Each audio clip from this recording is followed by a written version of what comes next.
जय हिंद दोस्तों। आज की इस वीडियो का टॉपिक है इलेक्ट्रोलाइटिक कैपेसिटर के बारे में कुछ मुख्य बातें। अगर आप इलेक्ट्रॉनिक्स या इलेक्ट्रिकल्स का काम करते हो या आप किसी भी इंजीनियरिंग क्षेत्र में हो तो इस वीडियो को आप देख सकते हैं। ये कुछ ना कुछ आपको ज़रूर हेल्पफुल करेगा। देखो दोस्तों, मेरे पास जो है कुछ इलेक्ट्रोलाइटिक कैपेसिटर है। ये जो कैपेसिटर है इसका नाम है इलेक्ट्रोलाइटिक कैपेसिटर।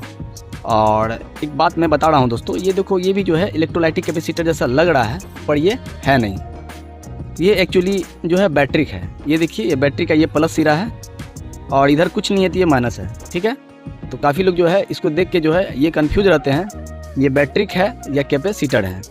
वैसे आपको पता होगा जो कैपेसिटर जो है बैटरी के जैसा ही काम करता है ना, पर ये प्रॉपर बैटरी के जैसा काम करता है और ये कैपेसिटर के जैसा काम करता है, पर ये दोनों चार्ज होता है। ये भी चार्ज होता है और ये भी चार्ज होता है। तो दोस्तों, आज के इस वीडियो में मैं बताऊंगा जो किसी भी कैपेसिटर में जो है ये दो नंबर जो मेंशन किए हुए रहते हैं, ये दोनों नंबर का काम क्या है और कुछ कैपेसिटर के बारे में भी आपको हम एक्स्ट्रा नॉलेज दे दूँगा। तो मेरे पास जो है ये कुछ कैपेसिटर है जिसमें जो है एक लिखा हुआ है 47 म्यू एफ 400 वोल्ट है ना, 450 भी लिखा हुआ है तो वोल्ट हो गया।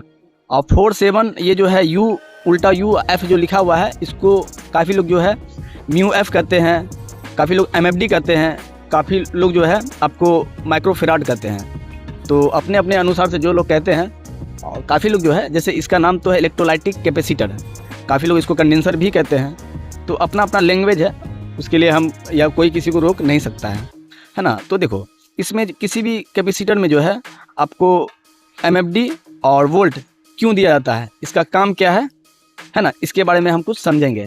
देखो, कैपेसिटर में सबसे पहला क्या है कि ये जो कैपेसिटर है इसका भी बहुत सारा वेरिएंट आता है, मतलब बहुत सारा प्रकार आता है। ठीक है, पर ये जो कैपेसिटर है ये ज़्यादातर यूज होता है एक कोई भी इलेक्ट्रॉनिक सर्किट में जो है ये काफ़ी ज़्यादा यूज होता है। ठीक है, तो इसके बारे में हम जानेंगे। और अगर कुछ और चीज़ के बारे में भी आपको अगर जानकारी चाहिए तो आप हमें कमेंट कर सकते हैं, मैं कोशिश करूँगा उसका वीडियो जो है प्रॉपर बना दूँ। तो देखो, ये जो कैपेसिटर है इसमें प्लस माइनस होता है। क्या होता है? इसमें प्लस माइनस होता है। अब देखो, ये जो टिक है ये माइनस होता है, ये जो टिक है ना ये माइनस का है। ठीक है, और ये जो कुछ नहीं है इधर तो ये प्लस है। किसी भी सर्किट में आप जो कैपेसिटर लगाओगे उसमें प्लस माइनस का ध्यान रख के ही लगाना पड़ेगा। अगर आपका उल्टा लगा दोगे तो आपका सर्किट में और भी प्रॉब्लम आ जाएगा या ये फट भी सकता है ना। अगर ये पुराना बहुत सारा सर्किट में क्या होता है, जो आपका अगर वोल्टेज ज़्यादा हो जाता है, मतलब किसी भी सर्किट में अगर वोल्टेज देना है, इसका क्षमता है 20 वोल्ट का, अगर आप वहाँ 25 वोल्ट 30 वोल्ट दोगे ना तो ये कैपेसिटर फट जाएगा। ठीक है, तो देखो, ये जो एमएफडी है यानी कि 47 म्यू एफ है ना, जिसको हम बता चुके हैं, एमएफडी भी बोल सकते हैं, माइक्रोफेराड भी बोल सकते हैं, यूएफडी भी बोल सकते हैं। ठीक है, काफ़ी लोग बोलते हैं। तो देखो, ये क्या होता है, ये जो 47 एमएफडी है ये क्षमता हो गया, एक तरह से कैपेसिटी। ठीक है, अब कैपेसिटी का मतलब यह है दोस्तों, जैसे आप कोई भी पावर बैंक लेते हैं है ना, पावर बैंक से तो आप सबको रिलेट कर सकते हैं। तो पावर बैंक में जो वोल्टेज निकलता है, आउटपुट वोल्ट जो मोबाइल चार्ज करते हैं, उसमें 4 से 5 वोल्ट निकलता है ना। वोल्ट जो चार्ज निकलता है 4 से 5 वोल्ट निकलता है। और वो चार्ज भी जो लेता है वो 4 5 6 वोल्ट से चार्ज लेता है मोबाइल का चार्जर से, है ना। तो उसमें जो है काफ़ी लोग बोलता है कि इसमें जो हमको 10,000 mAh का दीजिए, कोई बोलता है 20,000 का mAh का दीजिए, कोई बोलता है 5,000 mAh का दीजिए। तो mAh से क्या होता है, उसका जो है कैपेसिटी बढ़ जाता है। ठीक है, अगर मान लीजिए 5,000 का mAh का बैटरी का आप लोगे, सॉरी पावर बैंक लोगे, तो उसका जो मोबाइल जो चार्ज करेगा तो वो 5,000 mAh तक ही चार्ज कर सकता है, उससे ज़्यादा आप वो चार्ज नहीं कर सकता है। ठीक है, उसका कैपेसिटी कम रहता है। अगर आप 10,000 mAh का लोगे तो 5,000 से दुगुना हो गया तो उसका कैपेसिटी ज़्यादा हो जाता है। अगर आप 20,000 का लोगे तो उससे भी ज़्यादा हो गया, है ना। तो एमएफडी जो है, ठीक है, जिसको म्यू एफ कहते हैं, ये कैपेसिटी हो गया। और देखो, 450 वोल्ट, 450 वोल्ट का मतलब ये हो गया कि किसी भी सर्किट में अगर लगा रहे हैं तो वहाँ पे कितना वोल्ट आ रहा है उसके अनुसार से जो है कंडेंसर लगाया जाता है। अब ये बताओ, कहीं पे वोल्ट आ रहा है 1000 वोल्ट और वहाँ पे जो 450 वोल्ट का आप जो है कैपेसिटर लगा दोगे तो ये फट जाएगा, है ना।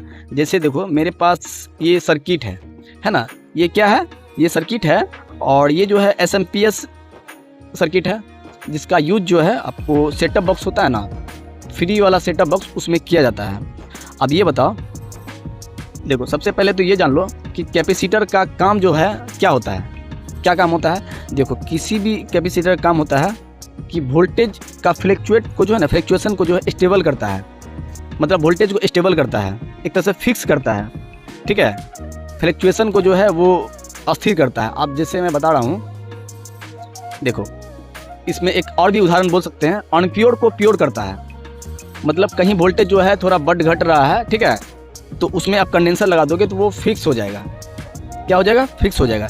जैसे मैं बता रहा हूँ, देखो जैसे यहाँ पे आपका ये डायोड है, सॉरी ये डायोड है, ठीक है, ये भी डायोड है, ये भी डायोड है। तो ये डायोड क्या है, एसी में लगा हुआ है, ठीक है। डायोड का आपको काम पता होगा, जो एसी को जो है डीसी में कन्वर्ट करता है ना। तो 4 गो है डायोड, तो ब्रिज बन गया ये। तो डायोड जब आपको एसी डीसी निकालेगा ना, तो यहाँ पे देखिए कंडेंसर लगा हुआ है, 450 वोल्ट 47 MFD। मतलब देखो अगर यहाँ से वोल्ट अगर डीसी जैसे एसी लिया, एसी कितना वोल्ट होता है, 220-30 वोल्ट रहता है एसी। अब उसको डीसी बनाया, ठीक है, तो डीसी का लाइन जो है आपका एक ये आ गया, एक ये आ गया, ठीक है। मतलब ये वाला जो है ये प्लस बना दिया, ठीक है, ये प्लस ये माइनस। देखो ये जो माइनस का चिन्ह है, माइनस यहाँ बना दिया, और ये इधर कुछ नहीं है तो ये प्लस हो गया, ठीक है। तो देखो अब आपका वोल्ट तो निकला, कितना निकला, लगभग 220, 30, 40 है ना, इस तरह से वोल्ट निकला, 200 वोल्ट भी निकलता है। तो यहाँ कंडेंसर लगा दिया, मतलब वोल्टेज को क्या किया पता है, फिल्टर कर दिया।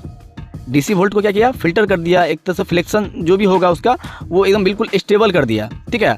और यहाँ जो है आप चेक करोगे तो वोल्टेज क्या होता है, बढ़ जाता है। वोल्टेज क्या होता है, बढ़ जाता है, ठीक है। अब इसको जो है आप बता रहा हूँ, अगर लाइन में लगाओगे ना तो ये चार्ज भी हो जाता है। ये क्या होता है, कंडेंसर चार्ज भी होता है, पर चार्ज होता है और धीरे धीरे क्या होता है, घट जाता है। देखो कंडेंसर ये भी चार्ज होता है, आपको जैसा मैंने बताया ये भी चार्ज होता है, पर धीरे धीरे क्या होता है, घट जाता है। और जब बैटरी जो होता है, कोई भी बैटरी, चाहे मोबाइल का सेल हो गया, चाहे कोई भी लिथियम आयन बैटरी कोई भी हो गया, तो वो क्या होता है, चार्ज जो है बिल्कुल उसका स्टेबल रहता है। अब देखो दोस्तों, जैसे मैं कुछ, देखो मेरे पास एक चार्जर जो है, चार्जर का ये किट है ना। अब जैसे मैं बता रहा हूँ, जैसे आपका ये जो USB वाला है ना, इसमें जो है मोबाइल से चार्ज होता है ये, तो मोबाइल से जो चार्ज होता है तो इसमें जो कितना वोल्ट आता होगा, लगभग 5 वोल्ट, 6 वोल्ट, 7 वोल्ट आता होगा, है ना। तो यहाँ पे जो कंडेंसर जो कैपेसिटर लगेगा वो कितना वोल्ट का लगेगा पता है आपको, मैं दिखाता हूँ यहाँ इसका कैपेसिटर कहाँ लगा हुआ है। देखिए कैपेसिटर फट भी गया है, ये देखिए आपको मैं दिखा रहा हूँ, है ना, ये देखिए फट गया है। क्यों पता है, क्योंकि यहाँ जो है आपको वोल्टेज ज़्यादा आया होगा या कोई शॉर्ट सर्किट हुआ होगा, तभी जो ये फट गया है ना। ये देखिए फट गया है, ये निकल गया, आपको मैं निकालूंगा तो ये निकल जाएगा। अब देखो ये जो है 470 UF लिखा हुआ है 10 वोल्ट, मतलब जब इसका जो है इसका आउटपुट कितना वोल्ट हो रहा होगा, लगभग 5-6 वोल्ट, है ना। तो 10 वोल्ट का कैपेसिटर लगाओगे तो ये काम कर जाएगा। अगर मान लीजिए 5 से 6 वोल्ट आउटपुट हो रहा है और 5-6 वोल्ट का कैपेसिटर भी लगा दोगे तो क्या होगा, ये उड़ जाएगा। मतलब कैपेसिटर का मतलब ये हो गया कि आपका वोल्ट अगर जहाँ पे जैसे 50 वोल्ट है, ठीक है, तो वहाँ पे कैपेसिटर जो है जब भी लगेगा तो 50 वोल्ट से ऊपर लगेगा, कम नहीं लगेगा, ठीक है। अब जैसे कहीं 10 वोल्ट है, ठीक है, 10 वोल्ट है तो 10 वोल्ट का आप कैपेसिटर लगा दोगे तो वो एक तरह से रेड लाइट में आ जाता है, रेड लाइट जोन में आ जाता है, ठीक है। वो अगर अच्छा क्वालिटी का कैपेसिटर है तो वो बच भी सकता है, पर जहाँ 10 वोल्ट है वहाँ 10 वोल्ट का कैपेसिटर लगाओगे तो पक्का वो उड़ जाएगा, वो फट जाएगा। तो यही सब मुख्य बातें था दोस्तों। तो आई होप आपको इसके बारे में बहुत कुछ जानकारी मिला होगा। तो चलिए मिलते हैं किसी नेक्स्ट वीडियो।